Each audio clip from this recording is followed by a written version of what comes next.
হইয়া কেবল আমার বাড়ি আসিয়া যান, কচুরি ছেঁকা খায়া যান।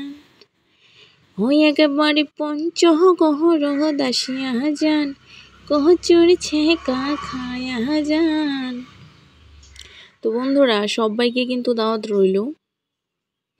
সময় পাইলে অবশ্যই আমাদের পঞ্চগড়ে আসবেন। বিশেষ করে আমাকে জানাবেন, আমার পরিবারের মানুষগুলো যদি কেউ পঞ্চগড়ে আসো, তোমাদেরকে আমি কচুর ছেঁকা রান্না করে খাওয়াবো। তো দেখো, আমি সজনা পাতা তোলা শেষ হয়ে গেল এবং পরবর্তীতে আমার হাজব্যান্ড সহ কচু তুলতে যাচ্ছিলাম। আর কচু আছে আমাদের বাসার পেছনে। তো যাই হোক, লাফাই আমি চলে যাচ্ছিলাম কচু তুলতে। তো এই যে দেখো আমার কচু বলতে কচু তো সচরাচর কমই পাওয়া যায়। তো কয়েকটা দিন বৃষ্টি হওয়ার কারণে এখন কচুর পাতাগুলো হইছে। তো যাই হোক, কচুর পাতাগুলো কিন্তু আমার নয়, একটা ভাবের, ওই জমিটা হচ্ছে একটা ভাবের। তো বলি নেই, এমনি চলে গেছি সাহস করে তুলতে, কেননা বলতে গেলে ওনার বাসায় যাইতে হবে। তো আমি বললাম যে একটু তো পাতাই নেব, যাই তুলে নিয়ে আসি। তো যাই হোক, এই কচুগুলো কিন্তু এমনিতেই হয়, লাগাইতে হয় না। আর এই কচুগুলো ছেঁকা খাইতে খুবই ভালো লাগে, আর এটা আমাদের পঞ্চগড়ের মানুষ ভালোই জানে। তো আমি টুক টুক টুক টুক কইরা তুইলা হালাইলাম কচুর পাতা।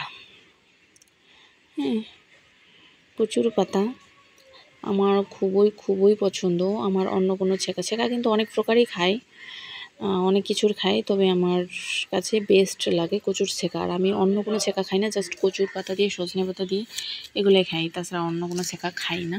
তো যাই হোক, আমি কচুর পাতা তুলে নিয়ে চলে আসলাম। এখন বেচতেছি, কচুর পাতা বেচতেছি পরিষ্কার করে। দেখতেছি ময়লা টয়লা আছে কিনা।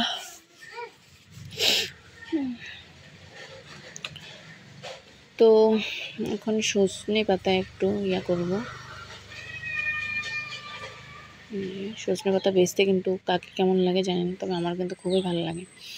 আর সজনে পাতার নাকি ভাজি খায়, সেটা আমি কখনো খাইনি। আমি জাস্ট সজনে ডাঁটাই মানে সজনেই খাইছি, আর সজনে পাতার ছেঁকা খাই, মানে আমাদের উত্তরবঙ্গে আর কি। তো আমি কখনো সজনে পাতার ভাজি খাই নাই, শুনছি অনেকের কাছে শুনছি।